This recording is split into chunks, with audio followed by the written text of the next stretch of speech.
Last आप लोग का क्या होता है 80 DDB में हम लोग एंड किए थे। तो 80 DD, 80 DDB और 80 U हम लोग का डिस्कस हो गया था।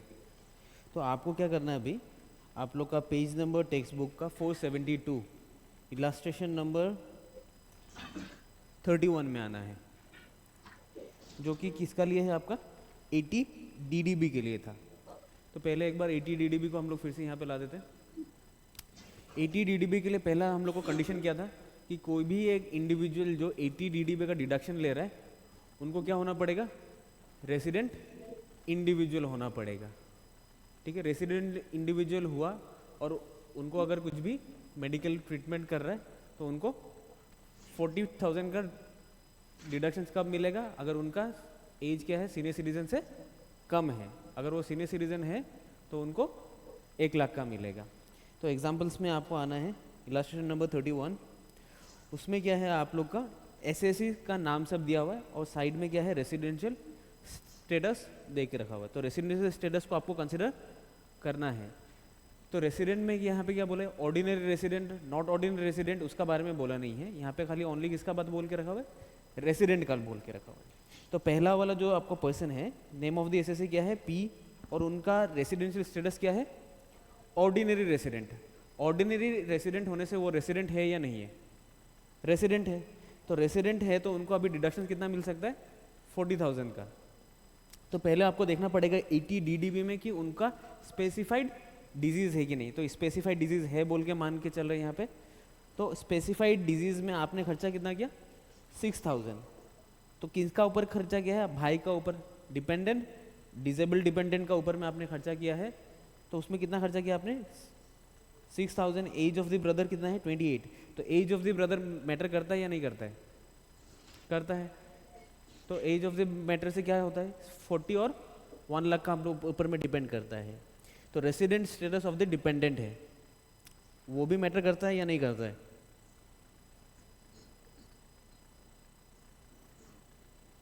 रेसिडेंट हाँ करता है, नहीं करना चाहिए। आप किसका ऊपर क्लेम कर रहा है, यहाँ पे बोला है कि आपका इंडिविजुअल जिसका ऊपर आपका बीमार हुआ है उनका बारे में बोला है क्या कहीं पे। कंडीशंस आप लोगों को देखिए, आप लोग का बुक में देखिए एक बार। कंडीशन सेटिस्फाइड में क्या है आपका, यहाँ पे बुक में कंडीशंस शायद 2 ही है, हाँ 2 कंडीशंस है। 2 कंडीशंस में आपका एसएससी का बारे में बोला है या जिसका बीमार हुआ है, जो बीमार हुआ है उनका बारे में आपको रेसिडेंशियल स्टेटस को आपको चेक करना है।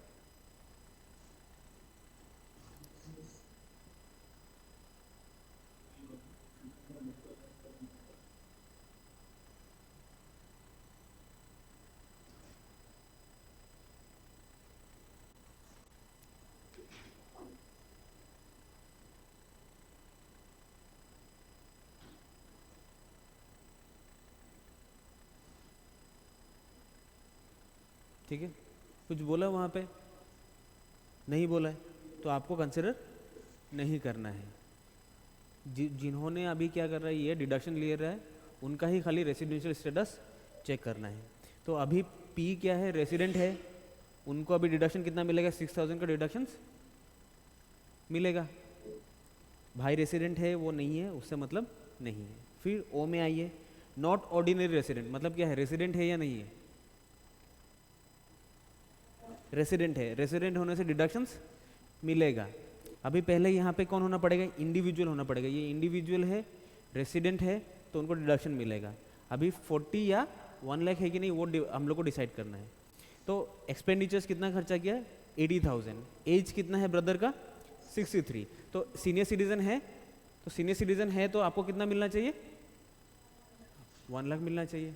आप सीनियर सिटीजन का ऊपर में खर्चा कितना किया है, 83,000, आपको मिलना चाहिए 83,000 का डिडक्शन मिलना चाहिए। लेकिन यहाँ पे कितना मिल रहा है आपको, 40,000। 40,000 क्यों मिल रहा है, क्योंकि वो नॉन रेसिडेंट है। मतलब नॉन रेसिडेंट होने से भी आपको कितना ही मिलेगा, 40,000 का ही मिलेगा। अल्टीमेटली मतलब क्या है, अगर आप रेसिडेंट है और आप जिसका ट्रीटमेंट कर रहा है वो नॉन रेसिडेंट है, तब आपको कितना मिलेगा, 40,000। उसका लिए आप अगर 15 लाख भी खर्चा कर लेगा, आपको कितना मिलेगा, 40,000 का। मतलब ये रेसिडेंट होने से आपको 1 लाख और नॉन रेसिडेंट हो जाने से आपको लिमिट कितना है 40,000 का। सीनियर सिटीजन का उसका देखना नहीं है आपको। फिर सेकंड में यह क्या है, आप नॉन रेसिडेंट है, मिस्टर आर क्या है, नॉन रेसिडेंट है, तो ये तो एप्लीकेबल नॉन रेसिडेंट के लिए है ही नहीं। फिर तो इन आर को क्या मिलेगा, डिडक्शंस नहीं मिलेगा। फिर एस क्या है, रेसिडेंट है बट नॉट इंडियन सिटीजन। फिर आपको आना है किसमें, 80 DDB का पहला कंडीशन एप्लीकेबल किसका लिए है, ए रेसिडेंट इंडिविजुअल है, खाली रेसिडेंट इंडिविजुअल होना पड़ेगा, वो इंडियन सिटीजन हो या ना हो। तो मतलब रेसिडेंट में क्या है, आपको सिटीजनशिप नहीं देखना है, तो इनको डिडक्शंस मिलेगा कि नहीं मिलेगा, मिलेगा। तो यहाँ पे 72 का मिलेगा या आपको 40,000 का मिलेगा, 1 लाख का मिलना चाहिए, 1 लाख का मिलेगा। अभी आप खर्चा कितना किया है 72,000, तो आपको 1 लाख रुपया दे देगा क्या डिडक्शंस। आप खर्चा क्या है 72,000, तो आपको डिडक्शन भी कितना मिलेगा 72,000 का मिलेगा। लेकिन आपको 40 और 1 लाख में आपको डिसाइफर करना था, उसमें कैसे डिसाइफर किया है आपने, ये अगर आप जिसको क्या हुआ, बीमारी हुआ है और उनका एज कितना है, सीनियर सिटीजन से ज़्यादा है, तो क्या मिलेगा आपको, ज़्यादा मिलेगा 70,000, 40,000 से ज़्यादा वाला मिलेगा, ठीक है। फिर नेक्स्ट वाला में आ जाते हैं हम लोग 80E में, ई फॉर एजुकेशन। मतलब क्या है आपको, आप अगर अपना एजुकेशन के लिए, अपना एजुकेशन अपना फैमिली का, क्या है आपका स्पाउस का, चिल्ड्रन का, आप क्या कर रहा है, रिलेटिव के लिए आप अगर क्या कर रहा है, लोन लेके रखा हुआ, या खुद का लिए अगर आपने लोन लिया है, किसका लिए, हायर एजुकेशन के लिए आपने लोन लिया है, और उस लोन का इंटरेस्ट पेमेंट में आपने जितना भी खर्चा किया होगा उसका डिडक्शन आपको मिल जाएगा। लेकिन हायर एजुकेशन मतलब क्या है, आपने ITI करके रखा हुआ है, ITI किसमें किया है, ब्रॉयलर में करके रखा हुआ है, तब मिलेगा या नहीं मिलेगा। आप टेक्निकल लाइन में चला गया, लेकिन यहाँ पे कंडीशन में क्या है, आप अगर कंडीशन देखेंगे 80E का कंडीशन आप देखिए, वहाँ पे क्या है, हायर एजुकेशन का मीनिंग दिया हुआ है। यहाँ पे किसका लिए आपको दिया है, लोन किसका लिए दे रहे हैं, हायर एजुकेशन। आप आगे बढ़ो पढ़ो, तो हायर एजुकेशन का एक डेफिनेशन रहेगा, वो तो हम कुछ भी पढ़ सकता है। तो हायर एजुकेशन क्या है, means any course of study, कोई भी study pursued after passing the SSE, senior secondary examination. तो आप जो ITI पढ़ रहे हैं वो क्या हम लोग 12 पास होने का बाद में पढ़ा जाता है, 10 के बाद पढ़ा जाता है, तो इसका लिए नहीं होगा। आप अगर 12 पास होने का बाद में अगर कोई भी एजुकेशन कर रहा है, उसको परस्यू कर रहा है और उसका लिए आपने लोन लिया है, उसका इंटरेस्ट पेमेंट में आपको डिडक्शंस मिलेगा, ठीक है। तो हायर एजुकेशन का हम लोग को क्या देखना है, डेफिनेशन देखना है। हायर एजुकेशन ने कितना बोला है आपको, after passing senior secondary examination, मतलब 12 और इट्स इक्विवेलेंट, कोई भी बोर्ड से, मतलब सेंट्रल गवर्नमेंट से भी कर सकता है, स्टेट गवर्नमेंट से भी कर सकता है, लोकल अथॉरिटी से भी आप अगर आपने पास किया है तब आपको डिडक्शंस मिलेगा। लेकिन यहाँ पे एप्लीकेबल किसका लिए है, इंडिविजुअल के लिए है। यहाँ पे आपको HUF को नहीं मिलेगा, HUF का मेंबर्स को बेनिफिट नहीं मिलेगा। यहाँ पे रेसिडेंट होना पड़ेगा, नहीं होना पड़ेगा। आप अगर कौन है, नॉन रेसिडेंट भी है और आपने लोन लेके रखा है तब भी आपको मिल जाएगा। यहाँ पे 80 DDB में कौन था, रेसिडेंट के लिए था, बाकी इसमें नॉन रेसिडेंट को भी डिडक्शंस मिल सकता है। तो आपको लोन कहाँ से लेना पड़ेगा, loan from a financial institution से लेना पड़ेगा। स्पेसिफाइड इंस्टीट्यूशन भी देके रखा हुआ, किससे लेना पड़ेगा, चैरिटेबल इंस्टीट्यूशन से या कोई भी फाइनेंशियल इंस्टीट्यूशन से लेना पड़ेगा। जहाँ तहाँ से आपने लोन ले लिया, मामा से लोन ले लिया तो और आपने बोल दिया कि हम इंटरेस्ट पेमेंट कर रहे हैं मामा को, तो नहीं होगा। लेना किससे पड़ेगा आपको, कोई भी फाइनेंशियल इंस्टीट्यूशन, बैंक, NBFC और आपको चैरिटेबल इंस्टीट्यूशन से लेना पड़ेगा, और उसका बाद में उसका इंटरेस्ट पेमेंट करना भी कर पड़ेगा। इंटरेस्ट पेमेंट नहीं कर रहा है तो आपको डिडक्शंस नहीं मिलेगा, उसका क्या है, इंटरेस्ट पेड होना पड़ेगा, ठीक है। और आपका लोन कितना साल तक चलना पड़ेगा, मतलब आप इसका डिडक्शन कितना साल तक, लोन आपने 10 साल का ले लेके रखा है, लेकिन आप उसका deduction only for 7 years claim कर सकेगा, ठीक है।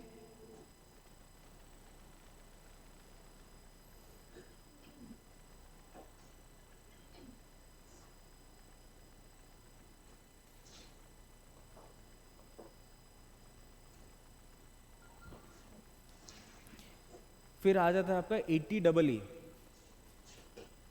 इसमें आपका क्या था, 80E में क्या था, हायर एजुकेशन के लिए आपने लोन लिया है, आप कितना साल तक उसको कैरी मतलब लेके चल सके डिडक्शन को, फॉर 7 ईयर्स। वो कंजिक्यूटिव 7 ईयर्स होना पड़ेगा, मतलब पहला 2 साल आपने छोड़ दिया, फिर नेक्स्ट आपका लास्ट का आपने 10 साल के लिए लोन लिया था। आपने कितना साल के लिए लोन लिया था, 10 साल के लिए लोन लिया। पहला 2 साल आपने इंटरेस्ट का क्या करना भूल गया, आपने लिया नहीं। पहला 2 साल आपने 2 ईयर्स आपने क्या किया, डिडक्शन लेना भूल गया, आपने लिया नहीं, जानबूझ के नहीं लिया कि मेरा पहला 2 साल में इंटरेस्ट कम आ रहा है, हम उसका डिडक्शन नहीं लेगा। लेकिन जब 3rd ईयर से आपने लेना स्टार्ट करेगा तो आपको कंटिन्यू 7 ईयर्स तक लेना पड़ेगा।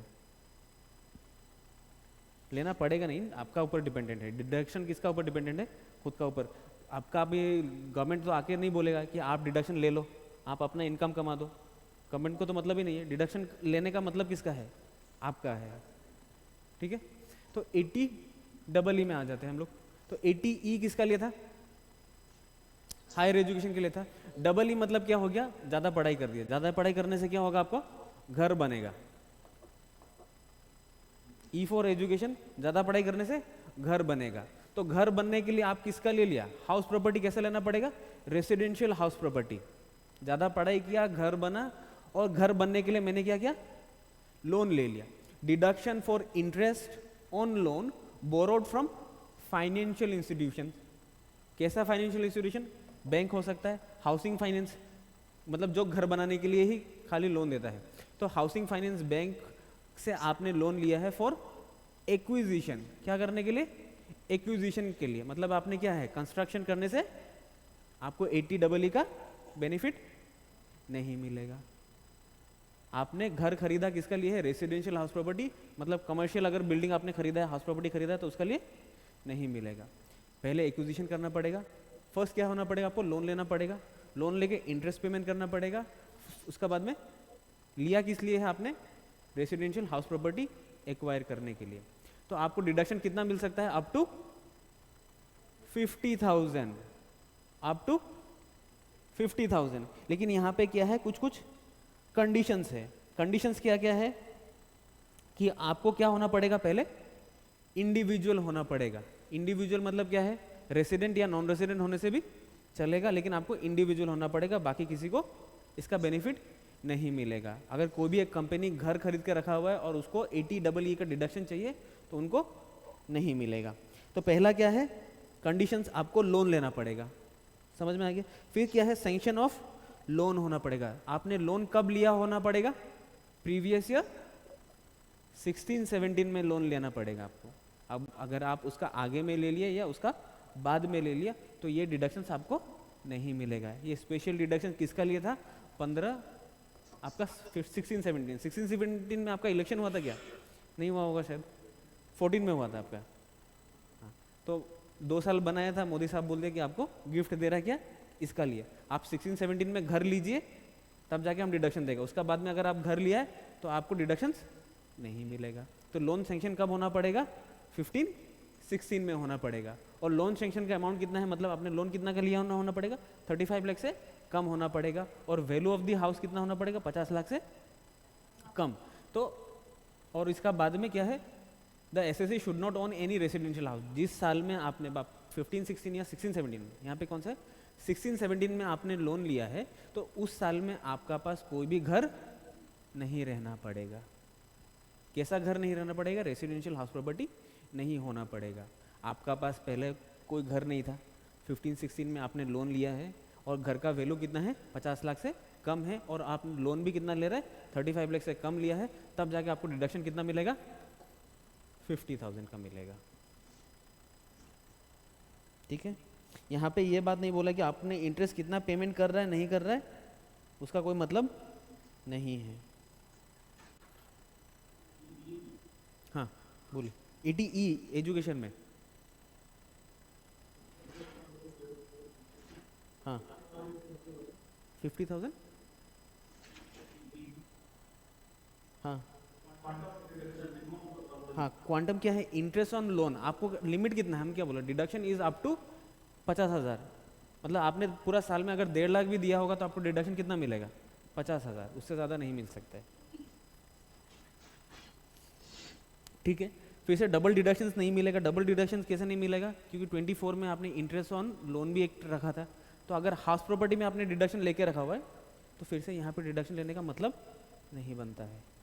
तो डबल डिडक्शंस वो कहीं पे भी नहीं मिलना चाहिए आपको, ठीक है। फिर उसका बाद में आ जाता है हम लोग 80EE। ये कौन सा साल के लिए था आपका? 80EE 16-17 के लिए था। फिर उसका बाद में आया क्या? 80EE। तो 16-17 वाला लोग हल्ला किया कि अरे एक साल में हम लोग 15-16 में हम मेरा घर नहीं था, इनकम नहीं था, तो हमको अभी इस साल में हमको फिर से घर खरीदना है और हमको डिडक्शन भी चाहिए। तब आपको क्या बोला? Deduction in respect of interest. Same है यहाँ पे। Loan taken from financial institution, वो भी पहले में भी सेम था। For acquisition of residential house property, सब कुछ ही सेम है। लेकिन यहाँ पे क्या आ गया? अगर आपका घर क्या है, डिडक्शन आप कितना ले सकते हैं सेक्शन 24 में? 2 लाख, और 2 लाख से अगर ज़्यादा आपने डिडक्शन लेना है तो इस यहाँ पे आके ले सकता है। लेकिन यहाँ पे आपको डिडक्शन कितना मिलेगा? Up to 1.5 lakh. पहला वाला में आपको 50,000 का था, यहाँ पे आपका कितना है? 1.5 है। लेकिन आपका लोन सेंक्शन कितना होना पड़ेगा? आपको पहले लोन लेना पड़ेगा, वो तो लोन लिया ही है। फिर पहला वाला में क्या था? हाउस प्रॉपर्टी का वैल्यू 50 लाख से कम होना पड़ेगा। यहाँ पे हाउस प्रॉपर्टी का वैल्यू 45 लाख से कम होना पड़ेगा। आपका पास घर नहीं रहना पड़ेगा उस टाइम में जैसा पहले में था। और यहाँ पे आपका लोन सेंक्शन कब होना पड़ेगा? 19 से 22 तक। अगर आप 2019 से 22 का बीच में आपने लोन सेंक्शन किया है, लोन सेंक्शन करने का बाद में आपका घर का वैल्यू कितना है? 45 लाख से कम है। लेकिन पहला वाला में और एक कंडीशन था कि लोन का अमाउंट बोल के रखा था 35 लाख से होना पड़ेगा। यहाँ पे लोन का अमाउंट बोला नहीं है। तो आपको अगर आपने ये सब कंडीशन फुलफिल किया है और आपने डिडक्शंस इंटरेस्ट पेएबल, आपने इंटरेस्ट पेएबल कितना था आपका? पकड़ लीजिए 2 लाख है, तो आपको कितना मिलेगा? 1.5 लाख का मिलेगा डिडक्शंस, ठीक है।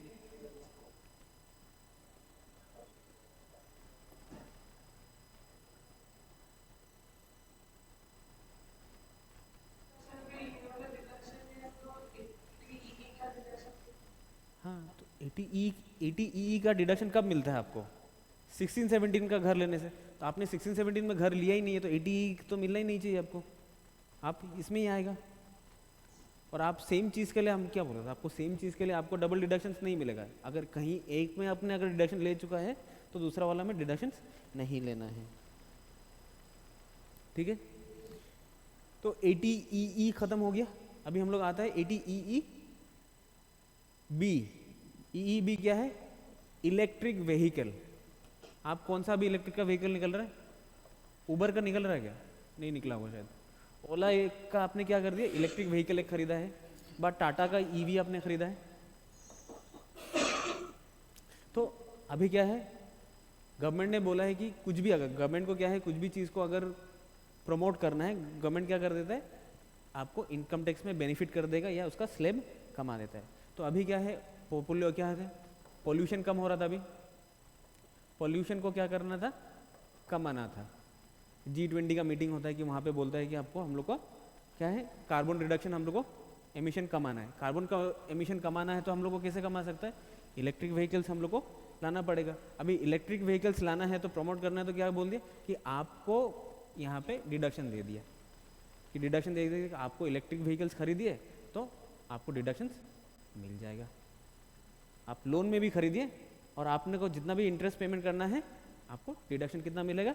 1.5 लाख का मिलेगा, ठीक है। Deduction in respect of interest payable on loan taken from financial institution for purchase of electric vehicle. तो आपको लेकिन ये चीज़ कब लेना पड़ेगा? 19 से 2023 का बीच में। आपका फाइनेंशियल ईयर कौन सा चलेगा? अभी 22-23 आपको पड़ रहा है, तो 22-23 का अंदर अंदर अगर आपने ये चीज़ खरीदा होगा तब आपको क्या मिलेगा? इसका ऊपर में इंटरेस्ट पेमेंट किया है तब जाके मिलेगा। यहाँ पे क्या है, परचेज ऑफ व्हीकल में नहीं है, इंटरेस्ट में आपका डिडक्शन है। परचेज में क्या होता है वो अलग बात है कि परचेज अगर आप इलेक्ट्रिक व्हीकल खरीदता है तो आपको रोड टैक्स का भी पेमेंट नहीं करने से भी चलता है, वो यहाँ पे नहीं है। वो इनकम टैक्स का बात नहीं है, वो अलग बात है।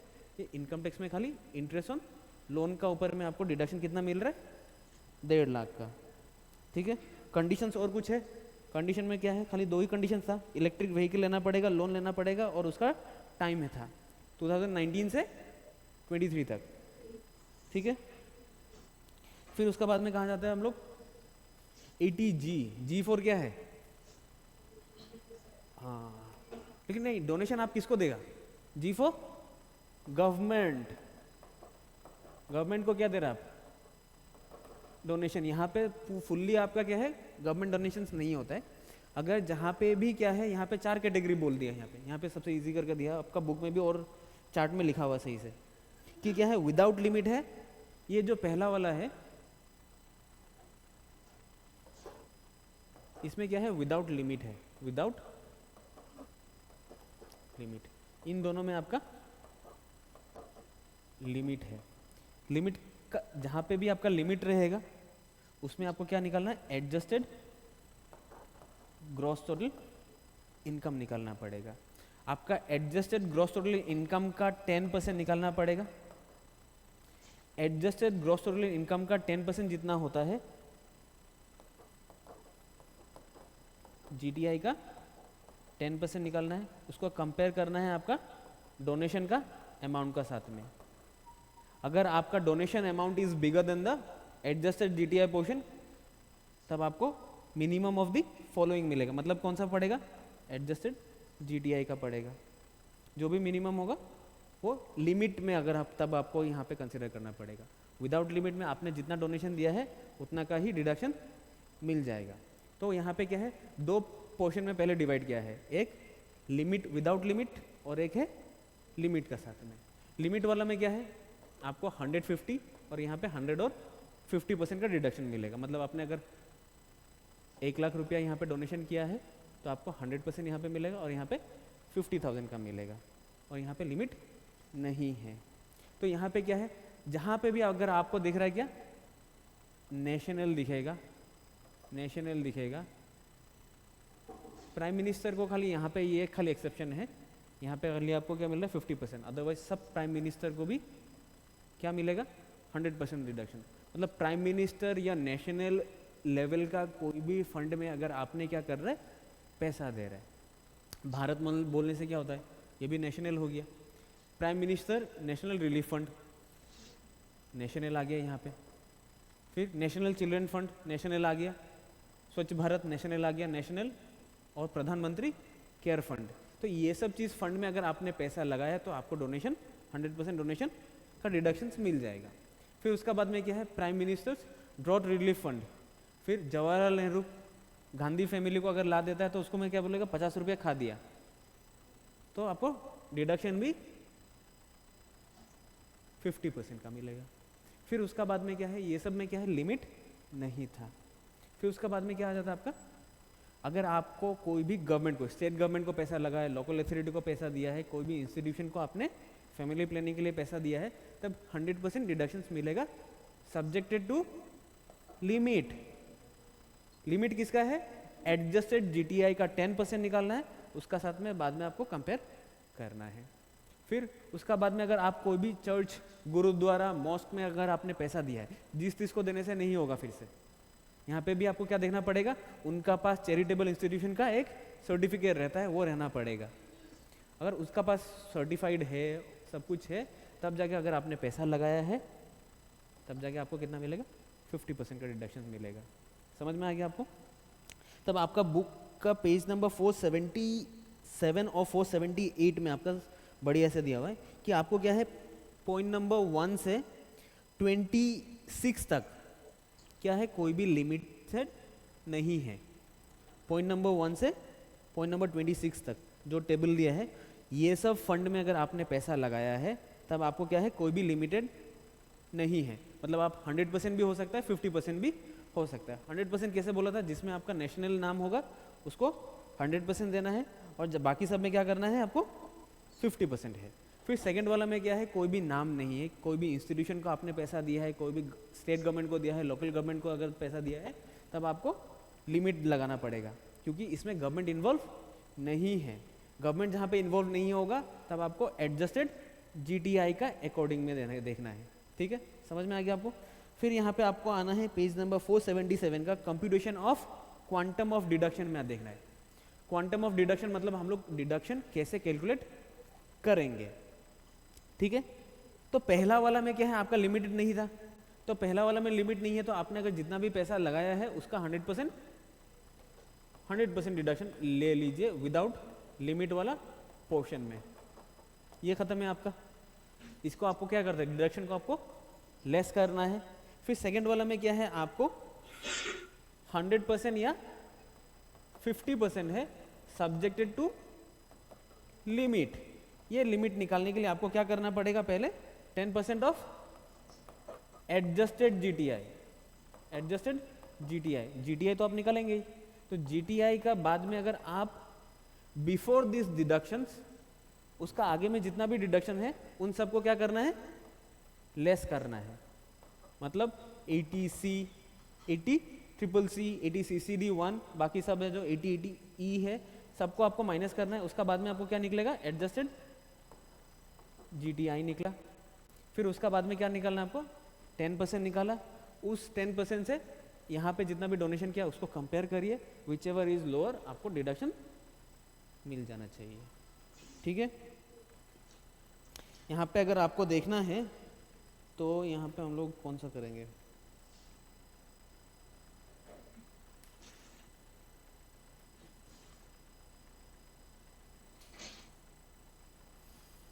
चलिए इलस्ट्रेशन नंबर 32।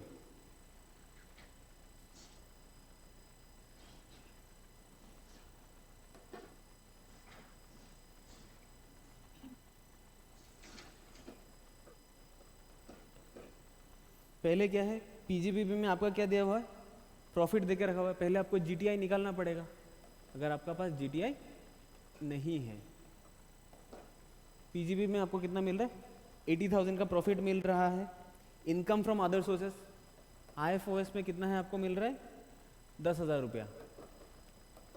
फिर आपका कैपिटल गेन, और कुछ है कैपिटल गेन में, नहीं है। कैपिटल गेन कितना है आपका, 5 लाख। तो आपका टोटल इनकम कितना हो गया, ये क्या है आपका जीटीआई है। जीटीआई का बाद में आपका क्या मिलेगा, डिडक्शंस मिलेगा। डिडक्शन अंडर से अभी कौन सा अभी देखेगा आप, कौन सा 80, अभी कौन सा पढ़ रहा था आप, 80G। तो चल पहले हम लोग 80G में आ जाते हैं। और कुछ भी है डिडक्शन उसका अलावा, इंश्योरेंस प्रीमियम, तो मतलब 80D है। तो ये पहले हम लोग को अगर एडजस्टेड जीटीआई निकालना होगा तो पहले हम लोग को जीटीआई माइनस 80D का डिडक्शन जो रहता है वो मेरा क्या हो जाएगा, एडजस्टेड जीटीआई बन जाएगा। ठीक है, तो यहाँ पे 80D में हमने डिडक्शन कितना लिया है, 5,000 का। ठीक है, फिर यहाँ पे क्या है आपका 80D का डिडक्शंस में क्या है आपको, पहला वाला में national fund for communal harmony, उसमें आपको नेशनल नाम लिखा हुआ है, तो 80G को यहाँ पे लग दिया था मैंने। नेशनल क्या है, कम्युनल हार्मनी, कितना मिलेगा, 4,000। 100% या कितना मिलेगा, 100% ही मिलना चाहिए, नेशनल नाम है। फिर सेकंड वाला में क्या है, गुजरात गवर्नमेंट का है और किसका लिए है, अर्थक्वेक रिलीफ फंड। उसमें भी क्या है आपको, अर्थक्वेक रिलीफ फंड में आपको क्या मिलेगा, अनलिमिटेड। आपको कितना मिलेगा, 100% मिलेगा या 50% मिलेगा, 100% मिलेगा। क्यों मिला, यहाँ पे लिस्ट में आपका गुजरात गवर्नमेंट का है कुछ लिखा हुआ है, देखिए तो अर्थक्वेक रिलीफ फंड है, चीफ मिनिस्टर का रिलीफ फंड, पॉइंट नंबर 13 में लिखा हुआ था। अर्थक्वेक रिलीफ फंड में है, अगर है तब आपको क्या मिलेगा, 100% का डिडक्शंस मिला। ठीक है, फिर थर्ड में कौन है, इंदिरा गांधी मेमोरियल ट्रस्ट, उसमें आपको कितना मिलेगा, गांधी फैमिली आने से 50%। मोदी साहब को गांधी फैमिली पसंद नहीं है तो इसीलिए 100% डिडक्शंस नहीं देता है। तो यहाँ पे 1000 दिया था, आपको डिडक्शन कितना मिलेगा, 500 का। फिर उसका बाद क्या है, prime minister's drought relief fund, उसमें कितना है, 50%। तो मतलब आपको कितना दे रहे, इतना 5,000 है, 5,000 का आधा कितना हो जाएगा, 2500। ठीक है, फिर अप्रूव्ड चैरिटेबल इंस्टीट्यूशन को आपने पैसा लगाया है, वो आपका क्या है, लिमिटेड है या नहीं है? चैरिटेबल वाला लिमिटेड है, तो पहले हम लोग अनलिमिटेड वाला में चलते हैं। पहले अनलिमिटेड वाला खत्म करिए, उसका बाद क्या है, donation to central government for promotion of family planning, उसमें आपको कितना मिलेगा? सेंट्रल गवर्नमेंट को आपने पेमेंट किया है ना फैमिली प्लानिंग के लिए, central government for family planning, उसमें भी कितना मिलेगा आपको? 50% मिलेगा। सेंट्रल गवर्नमेंट को मैंने क्या बोला था, आप पूरा नेशनल वाइज अगर सोच रहे तो आपको पूरा पूरी डिडक्शन देना पड़ेगा। तो आप मोदी साहब को दे रहे हो तो पैसा घूम के नहीं आएगा, ठीक है। फिर उसका बाद में डोनेशन टू पुअर, वो आपका क्या है, लिमिटेड में आ जाएगा। फिर यहाँ पे अभी तक कहाँ पे लिमिटेड मिला हम लोग को? एक में मिला होगा अप्रूव्ड चैरिटेबल इंस्टीट्यूशन, यहाँ पे उसको अलग से रखते हैं, अप्रूव्ड चैरिटेबल इंस्टीट्यूशन। आपने कितना दिया यहाँ पे? 12,000। फिर donation to poor boy for higher education, इसमें कोई भी इंस्टीट्यूशन को आपने पैसा दिया है क्या? नहीं दिया है, तो ये डोनेशन के लिए एलिजिबल है या नहीं है? नहीं होना चाहिए। यहाँ पे आप अगर पूरा लिस्ट को अगर आप पढ़ेंगे तो वहाँ पे देखिए तो कोई भी इंस्टीट्यूट को आपको पैसा देना है, कोई भी इंसान को पैसा नहीं देना है, तब जाके आपको डोनेशन नहीं मिलेगा, क्योंकि उसका ट्रेस नहीं है आपका पास। लास्ट में यहाँ पे क्या है आपका पॉइंट नंबर 30 और 31 देखिए तो टेबल का 30, 31, 32, मतलब आप कोई भी टेम्पल, मॉस्क, गुरुद्वारा, चर्च को दे सकते हैं, लेकिन वहाँ पे क्या होना पड़ेगा, सेंट्रल गवर्नमेंट का अथॉरिटी रहना पड़ेगा, पावर रहना पड़ेगा। बाकी कहीं पे भी अगर आप अपना घर का पास का मस्जिद में भी अगर आपने पैसा लगा दिया, टेम्पल में अगर पैसा लगा दिया, तो उसको में भी डोनेशंस नहीं मिलेगा, ठीक है। नहीं मिलेगा बोल के बात नहीं है, कहीं कहीं मिल जाता है, ठीक है, वहाँ पे एक सर्टिफिकेट रहना पड़ेगा। तो चलिए यहाँ पे कौन है, पुअर बॉय को नहीं मिलेगा। फिर donation of cloth for approved to an approved institution, उसमें भी मिलेगा। डोनेशन ऑफ क्लॉथ, पैसा ट्रांसफर हो रहा है, नहीं हो रहा है, क्लॉथ में कोई मॉनेटरी वैल्यू नहीं रहेगा, तो उसको कभी डिडक्शंस नहीं मिलेगा। फिर donation to charitable institution for construction of home for a particular community, कोई भी एक पर्टिकुलर कम्युनिटी को अगर आपने क्या कर दिया, देखने के लिए पैसा लगा दिया, तो उसमें भी आपको डिडक्शंस मिलेगा या नहीं मिलेगा? नहीं मिलेगा, ठीक है। तो यहाँ तक अभी आपको कितना मिल रहा है, यहाँ पे डिडक्शन कितना मिल रहा है आपको? 4,000 का मिल गया, 5,000 का आपका सही है, 500 है, 2,500 है, और एक रह गया था approved charitable institution. Charitable institution कहाँ पे है? यहाँ पे था। तो अप्रूव्ड चैरिटेबल इंस्टीट्यूशन में आपको क्या लेना पड़ेगा?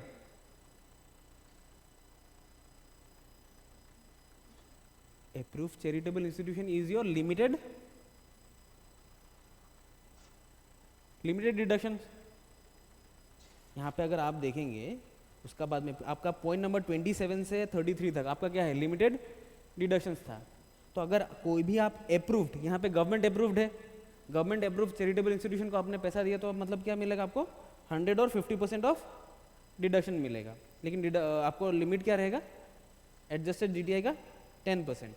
तो पहले आपको क्या निकालना पड़ेगा, यहाँ पे अप्रूव्ड इंस्टीट्यूशन है, पॉइंट नंबर 28 में है, गवर्नमेंट और any local authority to be utilise for charitable purpose.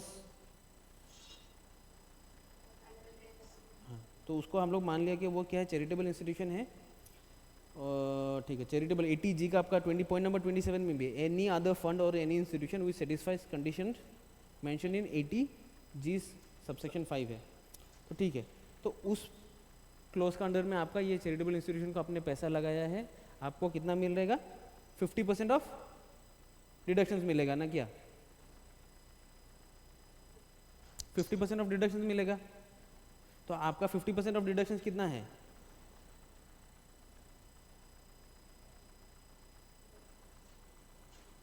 आपको अपने अप्रूव इंस्टीट्यूशन को कितना लगाया है पैसा? 12,000 का आपको आधा कितना होता है 6,000, ठीक है। उसका बाद में भी हम लोग पहले क्या निकालना पड़ेगा एडजस्टेड, क्योंकि ये लिमिट है, तो पहले आपको क्या निकालना पड़ेगा एडजस्टेड जीटीआई। आपका जीटीआई कितना था 5,90,000। आपने 80D का डिडक्शन कितना लिया था 5,000। 80D में आपने 5,000 का डिडक्शन ले लिया, फिर उसका बाद में ये सब डिडक्शन भी तो आपने लिया है, हाँ, तो ये सब डिडक्शन का टोटल कितना होता है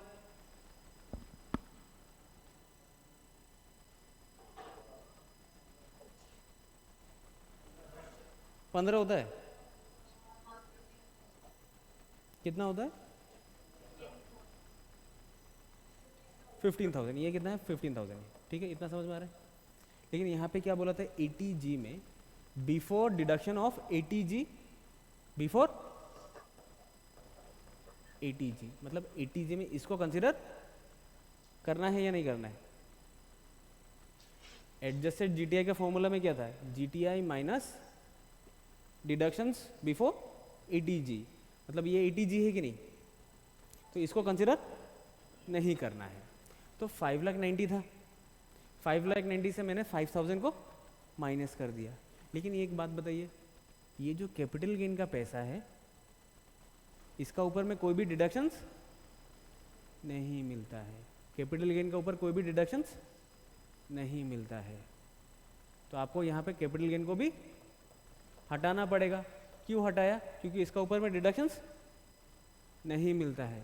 तो अब आपको पास कितना रह गया 90 माइनस 5 इज 85,000, ठीक है।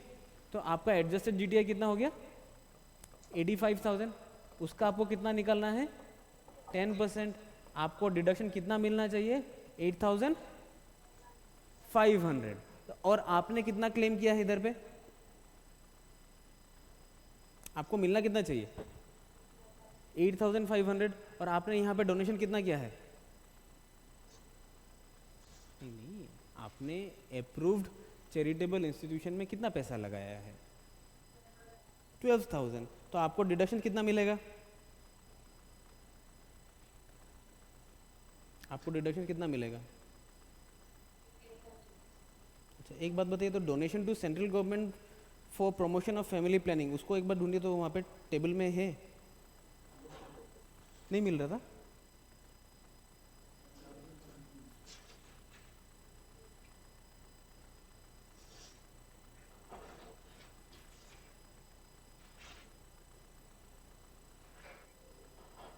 उसमें भी शायद लिमिट है नहीं क्या,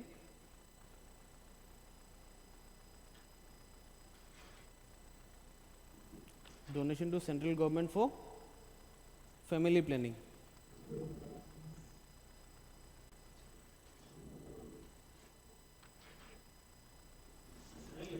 नहीं है,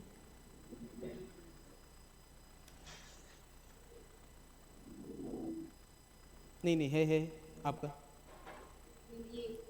28 में नहीं है, 28 में तो आपका फैमिली प्लानिंग है, गवर्नमेंट और एनी क्या है अथॉरिटी फॉर यूटिलाइजिंग, अच्छा ये जो भी चैरिटेबल अदर देन बोल के रखा है, तो वो वाला नहीं हो सकता है। लेकिन आपका पेज नंबर उसी में ही आपका पॉइंट नंबर 31 में है,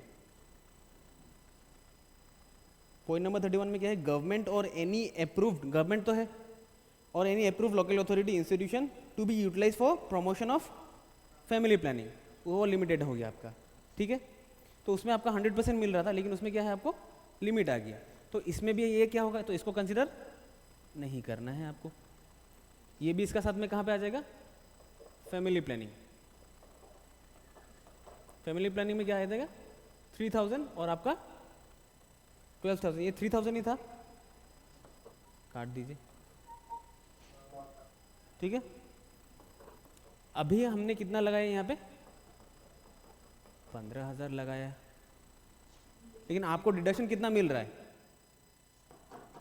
8,500 का, आपको डिडक्शन का लिमिट कितना है 8,500, आपने लगा कितना दिया 15,000, तो आपको डिडक्शन कितना मिलेगा अल्टीमेटली 8,500। अभी 8,500 में से इसको डिवाइड करिए। पहले सेंट्रल गवर्नमेंट को पैसा देना है, central government for family planning 3,000 चला गया। 8,000 में 3,000 रुपया कहाँ पे लगा दिया हम, इसमें लगा दिया। मेरे पास बचा कितना है 5,500। ये 5,500 अप्रूव्ड चैरिटेबल इंस्टीट्यूशन को जाएगा। पहले गवर्नमेंट को पैसा देगा ना प्रेफरेंस, तो गवर्नमेंट को अपने आप पैसा निकाल लिया। बाकी जो बच गया चैरिटेबल इंस्टीट्यूशन को कितना देना पड़ेगा 5,500। बाकी आप माइनस कर लीजिए। 5,90,000 से 5,000 माइनस किया, आपका किसका था 80D का था। और उसका बाद में आपको यह कितना निकल रहा है 4,000, ये 9,000, 9,500, 9,500, 10,000, 12,000, 12,000, 15,000, 15 प्लस 5 इज 17,500। तो आपको इसका कितना मिलेगा 80G का 17,500। तो आपको टोटल डिडक्शन कितना मिला इज योर 22,500। तो इससे इसको माइनस करिए। 590 माइनस 22,500 इज योर क्या है net gross total income. Net gross total income होता है क्या, नेट टोटल इनकम होता है। ग्रॉस से आपने डिडक्शन माइनस कर लिया, आपका क्या आ जाएगा नेट टैक्सेबल इनकम। और नेट टैक्सेबल इनकम के ऊपर में आपको क्या देना है टैक्स देना है, टैक्स कंप्यूट भी करना है उसका ऊपर में। ठीक है, 80G को हल्का में नहीं लेना है।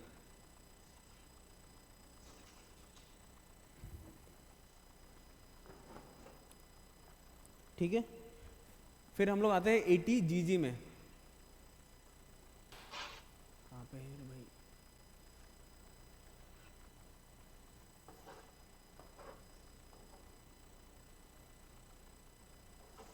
यहाँ पे देखिए, यहाँ पे क्या था आपका,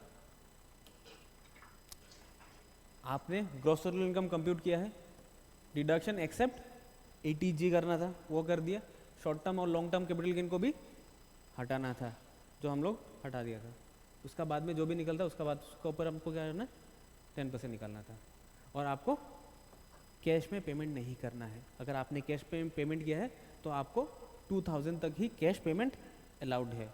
अगर कैश 2,000 से ज़्यादा कर रहा है तब कोई भी डिडक्शंस नहीं मिलेगा। ठीक है, आप उसका बाद में क्या था 80GG। तो 80GG क्या बोलता है, आपका पास क्या है रेसिडेंशियल एकोमोडेशन है, आपका पास है नहीं है।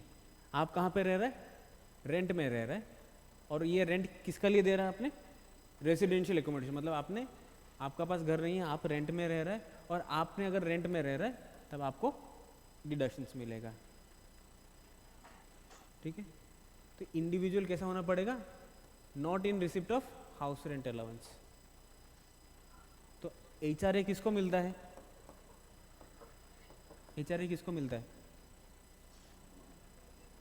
हाँ हाँ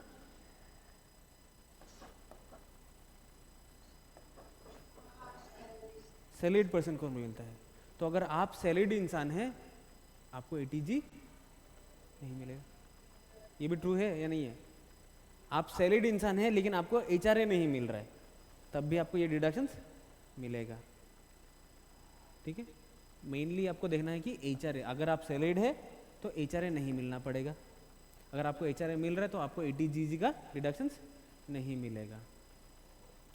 ठीक है, तो उसमें भी क्या है, आपको पहले निकालना क्या पड़ेगा 25% of total income rent paid minus 10% of rent paid over 10% of total income. तो पहले आपको क्या निकालना पड़ेगा 25% ऑफ टोटल इनकम निकालिए और 10% ऑफ टोटल इनकम निकालिए। उससे किसको माइनस, उसको कहाँ से किससे माइनस करना पड़ेगा, आपको रेंट पेड से माइनस करना पड़ेगा। उसके बाद में 5,000 पर मंथ। ठीक है, और नो डिडक्शन कब होगा ये आप लोग देखिए।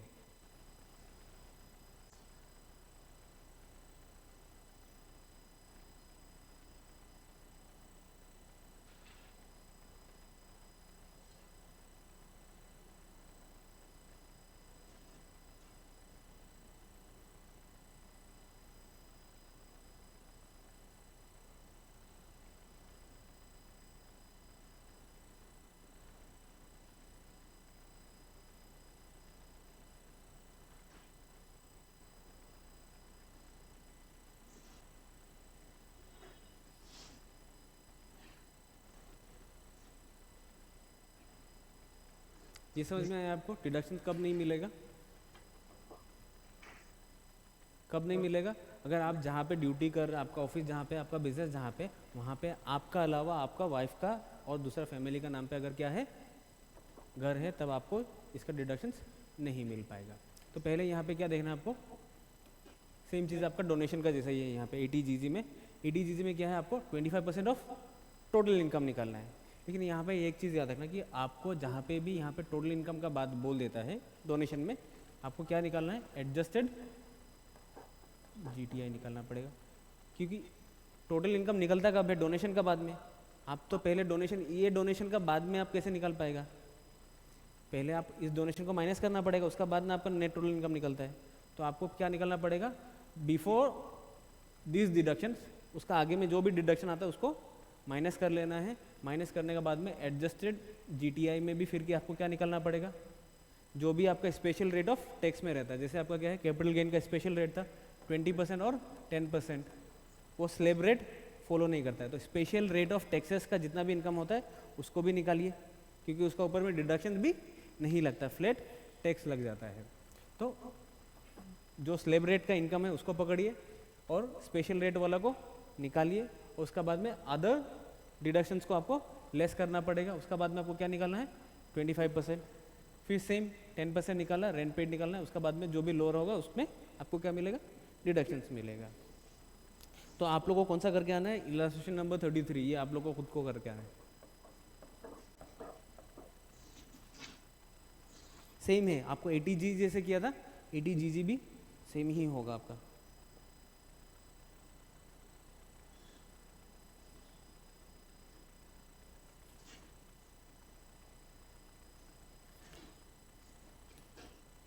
फिर उसका बाद में कौन आता है? एटीजीजीसी।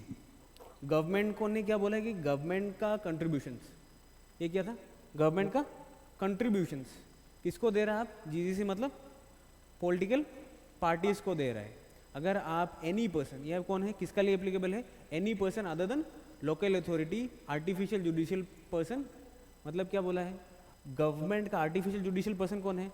गवर्नमेंट से बनाया हुआ कोई भी एक इंस्टीट्यूशन होना पड़ेगा। जैसे आपका आर्टिफिशियल जुडिशियल पर्सन कौन होता है? इंस्टीट्यूशंस होता है, यूनिवर्सिटीज़ हो जाता है। तो यूनिवर्सिटीज़ में क्या, किसका फंड मिलता है? गवर्नमेंट का पैसा। गवर्नमेंट का पैसा फिर से गवर्नमेंट को मिले, वो नहीं हो सकता है। तो क्या बोला है? Any other person other than government का इंसान लोग, उसको इंसान नहीं बोल रहा, मतलब गवर्नमेंट का इंस्टीट्यूशन लोग को हटा देना है। अगर कोई भी पर्सन अगर पैसा क्या कहाँ पे डालता है?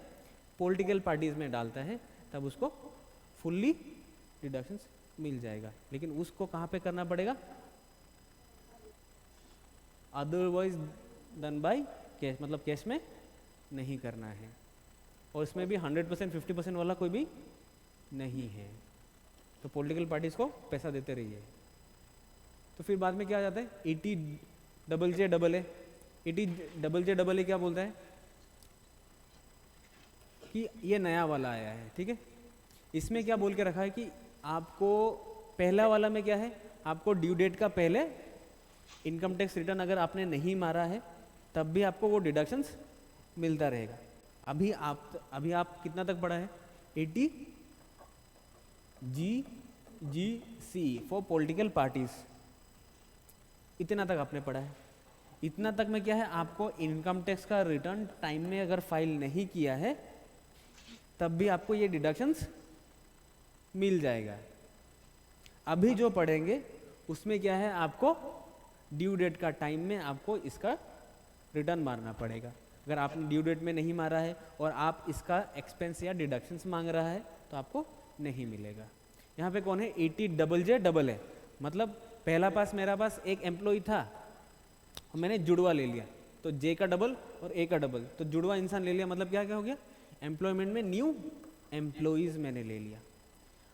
न्यू एम्प्लॉयज़ लिया है तो न्यू एम्प्लॉयज़ को अगर लिया है तो न्यू एम्प्लॉयज़ का यूनिफॉर्म में खर्चा होगा, सैलरी में खर्चा होगा, और मेरा खाना पीना में, उसका फूडिंग में खर्चा होगा। तो ये सब जितना भी एडिशनल खर्चा होता है ऑन एम्प्लॉई, एम्प्लॉयज़ का एडिशनल कॉस्ट जितना भी होगा उसमें मेरा 30% का डिडक्शंस मिलेगा। सैलरी में हम 1 लाख रुपया पेमेंट कर रहा है तो 1 लाख का 30% मुझे डिडक्शन इस साल मिल जाएगा ऑन, हमको क्या करना पड़ेगा लेकिन न्यू एम्प्लॉयज़ को लेना पड़ेगा। तो गवर्नमेंट ने क्या बोल दिया कि गवर्नमेंट हम एम्प्लॉयमेंट नहीं देगा, आप लोग खुद एम्प्लॉयमेंट दीजिए और उसका डिडक्शन लेते रहिए। लेकिन ये किसका लिए है? An SSC home section 44 A B applies. A B किसका लिए था? जिनका बुक्स ऑफ अकाउंट्स मेंटेन करना था आपको, जिनका ऑडिट हो रहा था, तो उनको ही ये एप्लीकेबल है, बाकी सबको नहीं मिलेगा।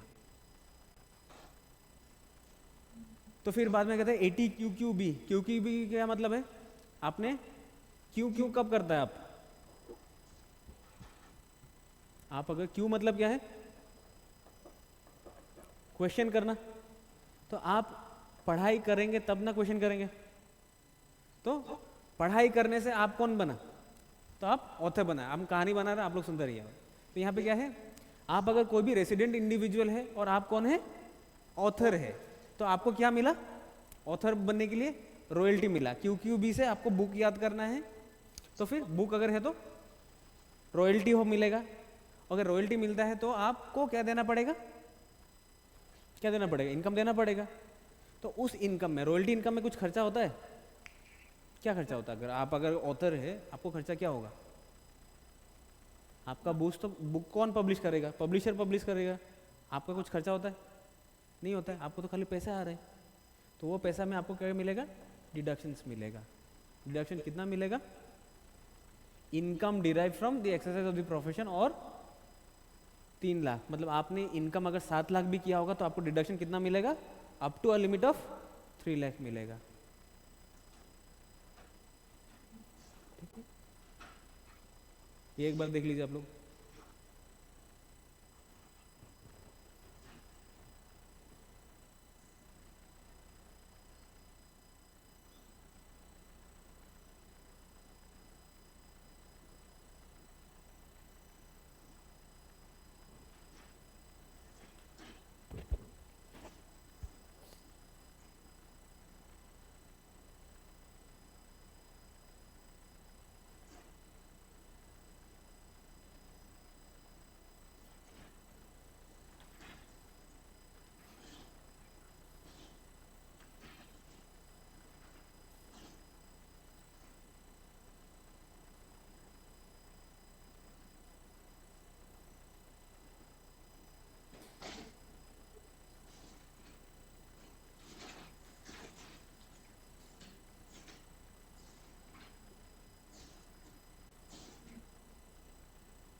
ठीक है, यहाँ पे क्या है? आपको फिर से आपको इनकम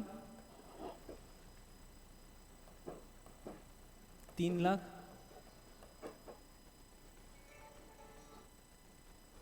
वैल्यू ऑफ बुक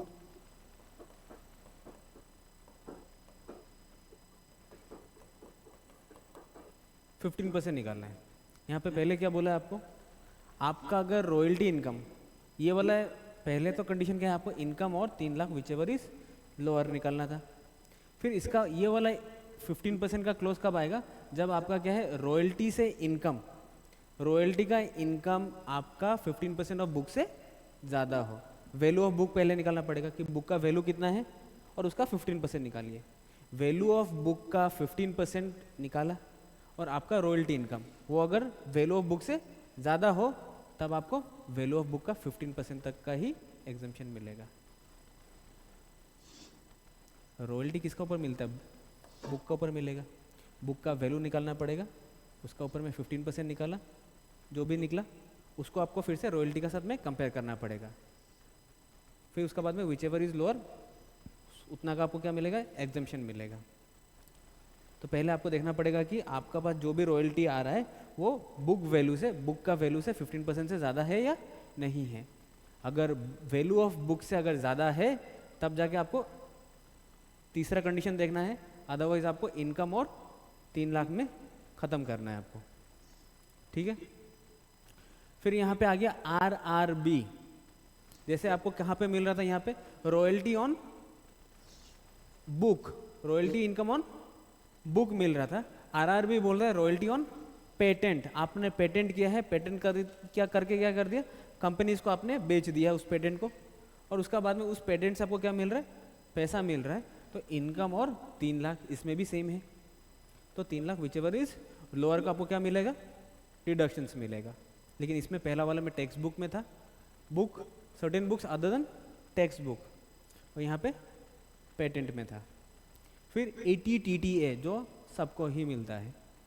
तो ATTTA क्या है, आप कौन है, इंडिविजुअल और HUF को मिलेगा other than resident senior citizen.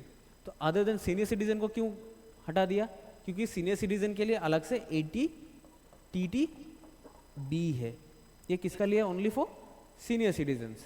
अगर आप सीनियर सिटीजन नहीं है तो आपको ATTTA मिलेगा। ये किसका लिए एप्लीकेबल है, इंडिविजुअल और HUF के लिए। तो यहाँ पे रेसिडेंशियल स्टेटस देख करना है या नहीं करना है, नहीं दिया यहाँ पे। तो फिर यहाँ पे क्या है, डिडक्शंस किस में मिलेगा, इंटरेस्ट ऑन सेविंग्स अकाउंट।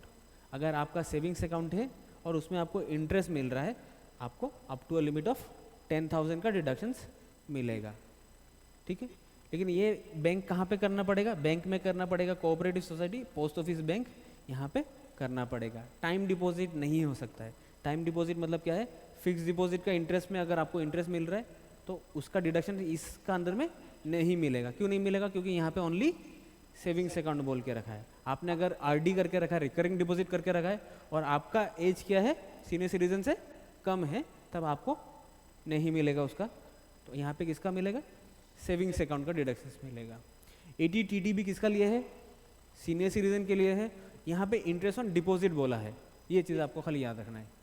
यहाँ पे डिपॉजिट, सीनियर सिटीजन रिटायर हो गया, पैसा खाने का दूसरा कुछ है नहीं, इनकम कहाँ से खाएगा, इंटरेस्ट से खाएगा। सेविंग्स और डिपॉजिट का इंटरेस्ट में भी उनको रिलीफ मिलेगा, डिडक्शंस मिलेगा। तो जो भी डिडक्शन मिलता है उसका लिमिट कितना हो गया, 10,000 से आपका 50,000 हो गया, ठीक है।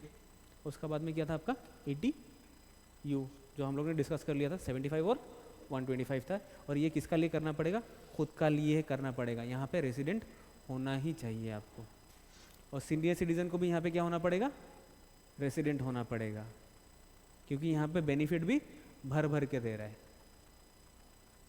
ठीक है।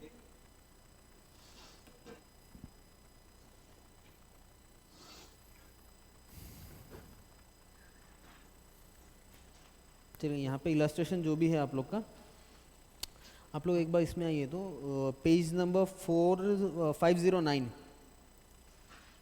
Page number 509। इसमें क्या है आप लोग का, कंप्यूटेशन ऑफ टोटल इनकम, जो पहला वाला इलस्ट्रेशन है, इलस्ट्रेशन 36। ये आप लोग को क्या करना है, ग्रॉस टोटल इनकम को तो आपने कंप्यूट करना सीख लिया था। यहाँ पे खाली आपको क्या करना है, डिडक्शन सबको कंसिडर करके चलना है।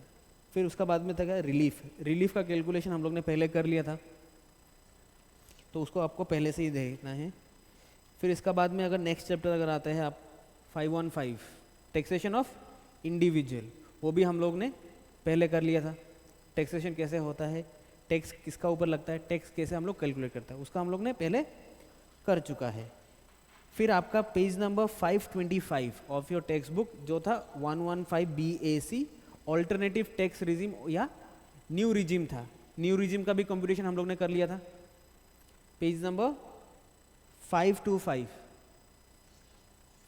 का न्यू रिजिम का हम लोग ने टैक्स कंप्यूटेशन कर लिया था। टैक्स रेट आपका पेज 5 to 26 में मिल जाएगा। नेक्स्ट पेज में 0 to 2.5, 2.5 to 5, 5 to 7.5, 7.5 to 10, ये हम लोग कर लिया था। तो ये भी हम आप लोग ने कर लिया है। तो 115 BAC में क्या था, डिडक्शंस नहीं मिलना था।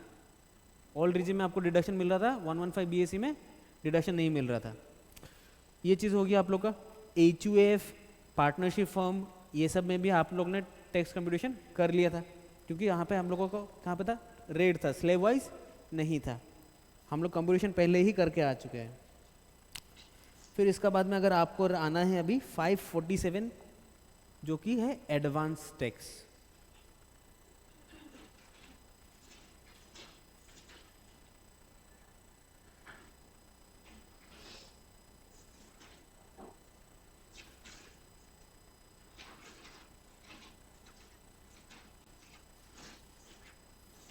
चलिए आप लोग खोलिए।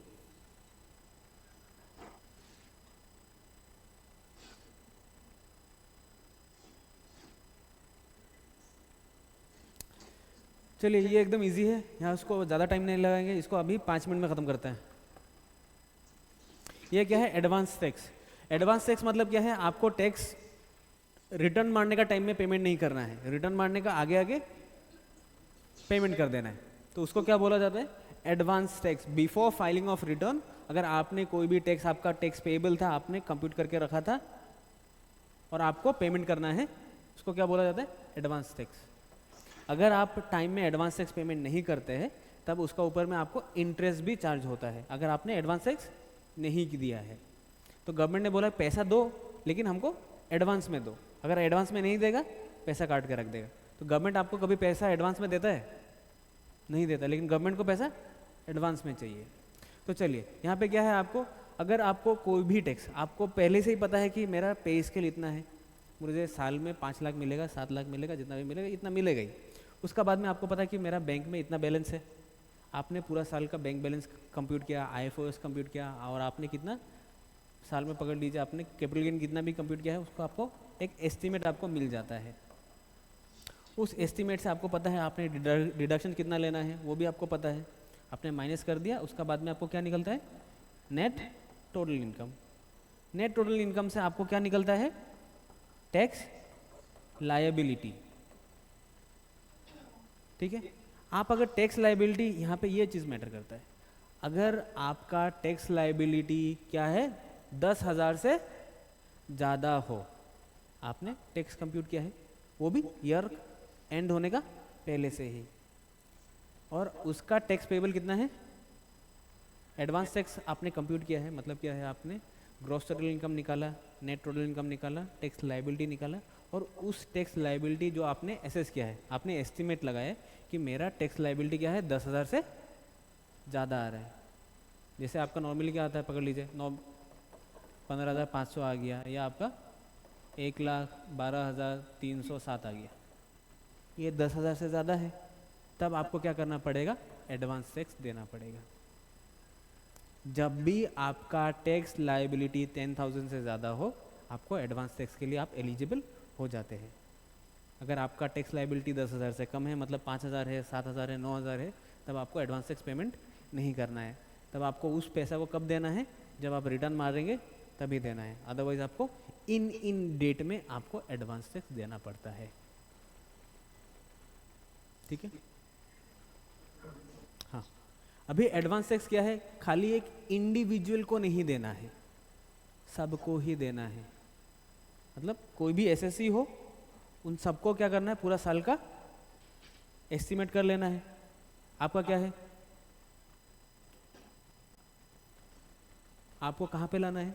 आपने मार्च तक तो काम खत्म करके रख दिया है, अप्रैल टू मार्च आपने पूरा साल काम किया है, और काम करने का बाद में आपको क्या किया है? आपने अप्रैल टू मई क्या पूरी काम कर रहा है, और आपको पता है कि मेरा इनकम इतना होगा, लास्ट ईयर मेरा इनकम इतना हुआ था, तो आपको एडवांस टैक्स पेमेंट करना है। पता है कैसे पता चला? मेरा टैक्स पेमेंट कितना निकल गया? एडवांस टैक्स 10,000 निकल गया। तो 10,000 निकल गया तो मुझे क्या करना पड़ेगा? एडवांस टैक्स पेमेंट करना है। एडवांस टैक्स पेमेंट करने के लिए गया तो मुझे पता चला कि इन 4 टाइम दिया हुआ है, क्या करना है? ऑन और बिफोर आपको 15 जून को पेमेंट करना है, 15 सितंबर को पेमेंट करना है, 15 दिसंबर और 15 मार्च। 15 जून से आपका क्या करना है? 3 महीना बाद, नेक्स्ट क्वार्टर के कौन सा होगा? 15 सितंबर। 3 महीना बाद फिर से आ जाइए और फिर मार्च में आ जाइए। तो इन तीनों टाइम में आपको क्या करना पड़ेगा? पैसा जमा करना पड़ेगा।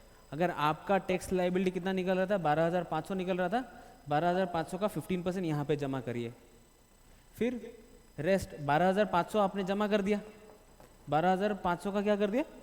15% आपको यहाँ पे जमा कर दिया, तो फिर से आपका टैक्स लायबिलिटी कितना था? 12,500 माइनस क्या करना पड़ेगा? 12,500 का 15% माइनस करिए, जो रह जाता है उसका 45% जमा करिए, फिर 75% जमा करिए, फिर होल अमाउंट जमा करिए। तो यहाँ पे क्या करना होता है? डायरेक्ट नॉर्मली हम लोग क्या करते हैं, जितना भी आपका टैक्स पेमेंट होता है उसका 4 पोर्शन होना चाहिए। पहला कितना है 15, 30, 30 कितना हो गया अभी यहाँ पे 60, 75, फिर कितना रह गया ये, ठीक है। यहाँ पे कितना है, इसका डिफरेंस कितना है आपका 30, 30 और यहाँ पे कितना है 25 रहना है, तो लास्ट में आपको 25% निकालना है। ये पैसा आपको जमा करना पड़ेगा कब, इस डेट का आगे में। अगर आपका क्या है 44 AD और 44 ADA, ये क्या था, AD था आपका presumptive taxation for business professions, presumptive taxation for professionals. अगर आप ये दो चीज़ फॉलो कर रहा है, प्रिजम्पटिव टैक्सेशन आपने फॉलो किया है, तब आपको खाली इसी डेट में एंड में आपको 100% ऑफ टैक्स को जमा कर देना है। अदरवाइज अगर आप ये दो चीज़ फॉलो नहीं कर रहा है, मतलब आप कौन है सैलरीड हो गया, तब भी आपको 4 इंस्टॉलमेंट फॉलो करना पड़ेगा। आप बिजनेस एंड प्रोफेशन है और बिजनेस एंड प्रोफेशन में आप काम कर रहा है और आपका 44 AD और AD आप फॉलो नहीं कर रहा है, 4 इंस्टॉलमेंट पेमेंट करना पड़ेगा, ठीक है। और अगर आप पेमेंट नहीं कर रहे हैं तब आपको क्या पड़ेगा, इंटरेस्ट पेमेंट करना पड़ेगा। इंटरेस्ट पेमेंट कैसा आता है, interest for default in payment of advance tax, कितना है सेक्शन 234B, लेकिन टैक्स का ऊपर में आपको कितना इंटरेस्ट देना पड़ेगा 1% पर मंथ, तो पूरा साल में आपको क्या करना पड़ेगा 12% देना पड़ेगा आपको। अगर आपने पैसा जमा नहीं कर रहा है या आपने सेविंग्स अकाउंट में पैसा डाल के रखा हुआ है, कितना मिल रहा है आपको सेविंग्स अकाउंट में पैसा, और गवर्नमेंट आपसे पैसा कितना लेके जा रहे हैं, तो पैसा जमा करके रखो तभी खा के चला जाएगा, तो पैसा दे ही दो उससे आगे, ठीक है। तो आपको क्या है 90% से, मतलब अगर आपका जो भी टैक्स एसेस होता है, अगर आपका 90% ऑफ टैक्स अगर आपने एडवांस टैक्स में नहीं दिया है, तब जाके ही इंटरेस्ट पेमेंट क्या होगा, उसका ऊपर में इंटरेस्ट लगेगा। अगर आप 90% से ज़्यादा अगर पैसा क्या कर दिया एडवांस टैक्स में पेमेंट करके रख दिया, मतलब पूरी 100% जमा नहीं गया, लेकिन 90% से ज़्यादा करके रखा हुआ, तब आपका ऊपर में इंटरेस्ट एप्लीकेबल नहीं होगा। तो इंटरेस्ट एप्लीकेबल कब होगा, 90% से कम किया है, इंटरेस्ट भी एप्लीकेबल हो गया। इंटरेस्ट का अमाउंट कितना होगा 1% पर मंथ और पार्ट ऑफ द मंथ, मतलब नेक्स्ट महीना का अगर आप एक दिन भी नहीं देगा तो नेक्स्ट महीना में 2 मंथ्स बोल के कंसीडर कर लिया जाएगा, ठीक है। ये भी खत्म हो गया आपको। एडवांस टैक्स कैसा होता है, इंटरेस्ट किसका ऊपर कैलकुलेट होगा, जितना भी आपने टैक्स निकाला है और जितना आपने एडवांस टैक्स पेमेंट कर दिया है, उसका बाद में जो भी रह जाता है वो क्या होगा आपका, उसका ऊपर आपने पेमेंट नहीं किया है तो उसका ऊपर में क्या निकलेगा, इंटरेस्ट निकलेगा, ठीक है। और फिर interest payment, advance tax payment को डिपॉजिट करने के लिए अगर आपने टाइम में नहीं लगा, मतलब जो आपका टाइम दिया था, जैसा किया था 15 जून, 15 सितंबर, 15 दिसंबर, 15 मार्च, उसमें अगर आपने पेमेंट नहीं किया है टाइम में, अगर 15 का जगह में आपने 17 में पेमेंट कर दिया, उसमें भी आपको सिंपल इंटरेस्ट 1% पर मंथ का इंटरेस्ट लगेगा। मतलब एक दिन देरी करके लगाएगा, पैसा जमा किया है लेकिन देरी करके कर दिया, तब भी 1% का इंटरेस्ट लगाओ। समझ में आ रहा है? 2 टाइप का इंटरेस्ट है, पेमेंट ना करने का, पेमेंट किया है लेकिन लेट से किया है, उसका भी पैसा लेगा, ठीक है। ये 234B किसका लिए था, आपने एडवांस टैक्स नहीं किया है और डिफरमेंट मतलब आपने पीछे कर दिया, कुछ दिन लेट करके दिया है, तब भी आपको 1% सिंपल इंटरेस्ट। यहाँ पे एक चीज़ आपको रखना है, सिंपल इंटरेस्ट, कंपाउंडिंग नहीं करना है आपको, ठीक है। तो 234B 234C आपका खत्म है। आपको 3 मंथ का आपको टाइम पीरियड था, ये भी आपको पता है, 15%, 45% और 100% होना चाहिए था, ठीक है। कब लगाना है आपको, 15 जून, सितंबर, दिसंबर और मार्च में आपको कंप्यूट करना था। चलिए ये खत्म है आपका, तो आपका एडवांस टैक्स खत्म है। अभी हम लोग को क्या करना पड़ेगा, एक इलास्ट्रेशन करेंगे, फिर उसके बाद खत्म है। Illustration number 53, page number 550।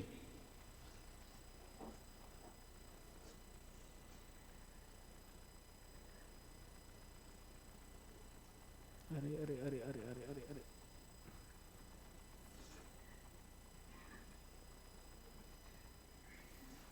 चलिए इलास्ट्रेशन नंबर 53। तो पहले हम लोग को क्या करना पड़ेगा, आपको टैक्स लाइबिलिटी निकालना पड़ेगा। तो पहला में क्या है, आपका मिस्टर ए है, जिनको क्या करना है, एडवांस टैक्स पेमेंट कितना करना है वो आपको निकालने बोला है। तो बिजनेस इनकम है, तो पहले हम लोग क्या निकालेंगे, net taxable income, net total income निकालेंगे। तो बिजनेस से कितना मिल रहा है उनको, 4,85,000 आपको मिल रहा है। फिर कैपिटल गेन है, ये आपका पीजीबीपी था। कैपिटल गेन में क्या है आपका, long term capital gain as on इतना। तो लॉन्ग टर्म कैपिटल गेन कितना मिला है उनको, 60,000। फिर और कुछ है नहीं है, तो 60,000 को यहीं पर लगा दें। फिर आईएफओएस है आपका,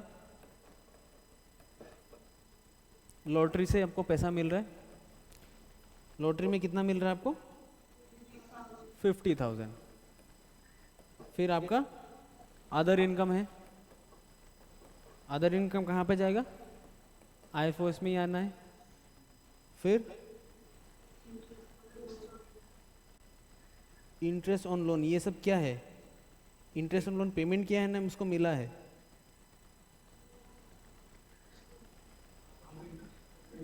हाँ, इंटरेस्ट ऑन लोन जो 10,000 है फाइनल। चलो यहाँ पे इनकम बोल के माना है, तो हम लोग भी इनकम बोल के ही मान लेता है। तो इंटरेस्ट ऑन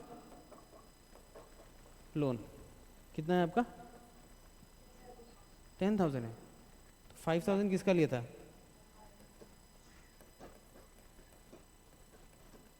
ठीक है। तो यहाँ पे आपको अदर सोर्सेस में ये कितना था, 50,000 प्लस 5,000 आपका कितना लिया, 65,000। फिर आपका ग्रॉस टोटल इनकम निकल गया, ठीक है। ग्रॉस टोटल इनकम कितना हुआ आपका, 60, 65, 485, 610। ग्रॉस टोटल इनकम निकल गया। फिर उसका बाद में आपको क्या करना है, less deduction under chapter 6A। आपको क्या मिल रहा है, इन्वेस्टमेंट इन पीपीएफ, कौन सा सेक्शन में आता है, 80C में। 80C में आपको 10,000 का डिडक्शन मिल गया है। तो आपको अभी नेट टोटल इनकम कितना है आपका, 6 लाख निकला है। अभी पहले यहाँ पे क्या है, 6 लाख में से आपने पैसा कितना लगा दिया यहाँ पे, पहले यहाँ पे क्या लगाना है, टैक्स कंप्यूट किया है आपने,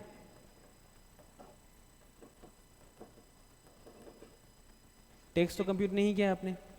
पहले अभी हम लोग को देखना क्या है, मेरा 10,000 रुपया पेमेंट करना है कि नहीं, मतलब 10,000 से ज़्यादा टैक्स लाइबिलिटी निकल रहा है कि नहीं। तो पहला बात क्या है, हम लोग ने सीखा था कि एडवांस टैक्स जो भी आपका ये लॉटरी का इनकम होता है या इसका इनकम होता है, उसका ऊपर में फ्लैट टैक्स लगता है। तो इसका ऊपर में पहले फ्लैट टैक्स लगाइए। LTCG में कितना लगेगा आपका, लॉन्ग टर्म कैपिटल गेन में कितना लगेगा, 20%। जहाँ पे एसेट का कोई भी बात नहीं है तो डायरेक्ट कहाँ लगेगा, 10%। एसेट अगर इंडेक्सेशन का बेनिफिट मिलता है और आपको कितना दिन होल्ड किया तब जाके 10% लगता है, अदरवाइज आपको कितना लगेगा, 20%। आपको यहाँ पे कितना लग रहा है, 60 का 20% कितना होगा,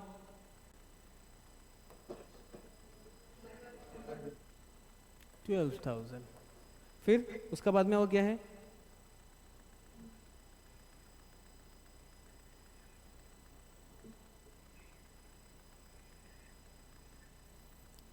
लॉटरी है। लॉटरी में क्या बोला, कितना परसेंट का टैक्स लगता है, 30% का टैक्स। लॉटरी में आपका कोई भी विनिंग्स में आपको कितना लगता है, 30% का टैक्स। तो यहाँ पे क्या है, 50,000 था, 50,000 में आपको कितना लगेगा, 15% लगेगा। तो यहाँ पे आपको कितना मिल गया, इतना तो मिल गया, इसको पता है आपको। फिर बाकी आपको कितना रह गया, 60,000 में से 6 लाख में से आपने कितना कर दिया, माइनस कर दिया यहाँ से 60,000 माइनस कर दिया फ्रॉम LTCG। फिर आपने 50,000 माइनस कर दिया फ्रॉम लॉटरी इनकम। तो आपका पास टोटल इनकम कितना रह गया, 4,90,000। तो ये जो बैलेंस 4,90,000 में आपको कौन सा रेट ऑफ टैक्स में लगेगा, टैक्स कितना लगेगा, टैक्स का रेट कितना लगता है,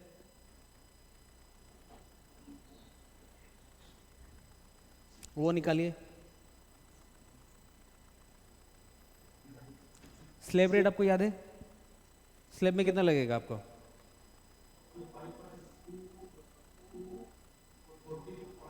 हाँ चलिए बोलिए। 2.5 में आपका क्या है? एग्जाम्पशन लिमिट था 2.5 से, हाँ 12,000। कैसे निकला आपका? हाँ ठीक, बढ़िया, समझ में आ गया। क्योंकि इस सब में तो क्या है, रेट आपका स्पेसिफाइड स्पेशल रेट है ही, बाकी सब में आपको क्या लगेगा? Slab rate. स्लैब आपका क्या था? 2.5, 5 और फिर 10 था आपका। तो इसमें आपको देखना है कि आपको कितना मिला। आपको ये टैक्स निकल गया, ये भी टैक्स निकल गया, ये भी टैक्स निकल गया। कितना निकला आपको total tax? 27 plus 12 is 39,000। This is your tax liability. Before क्या है? Before cess. सेस लगाया आपने, तो आपको क्या लगाना है? 4% का सेस लगाना है। 39,000 का 4% सेस कितना होता है?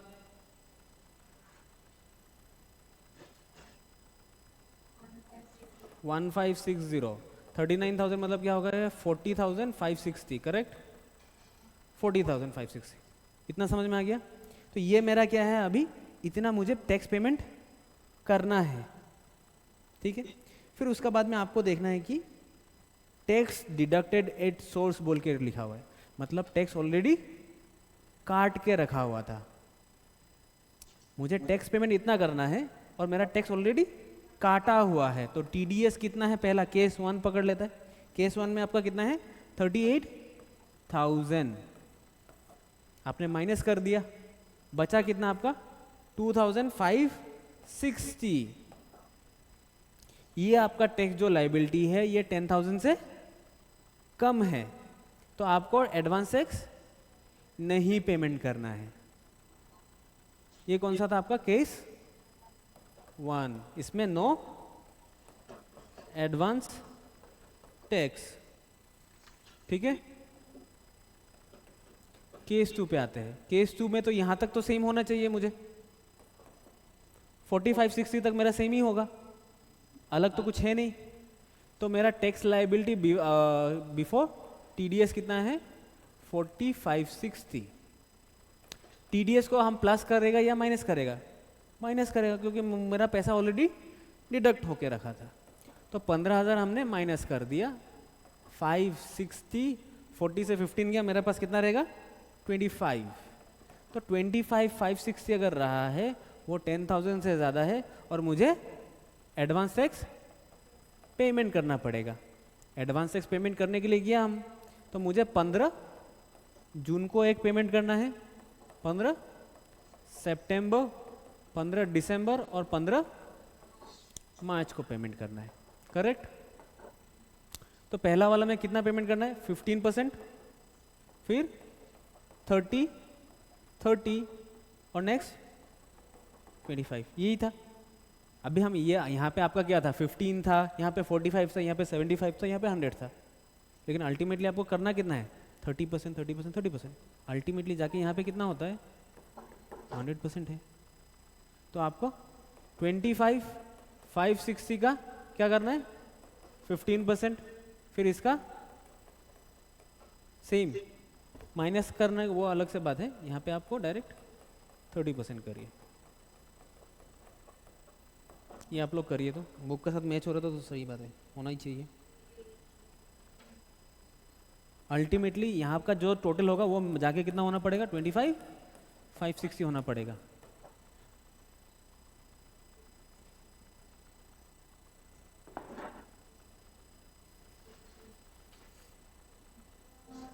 ठीक है।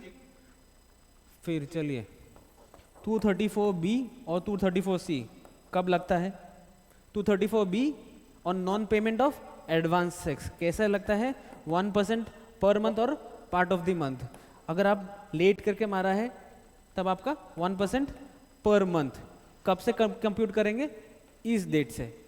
आपका ड्यू डेट था 15 जून, तो 15 जून का बाद से आपको पकड़ेगा, ठीक है। तो आपका एडवांस 6 ख़त्म है।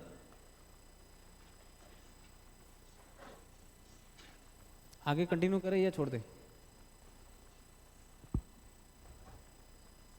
बहुत हो गया ना, चलिए आज के लिए इतना ही है।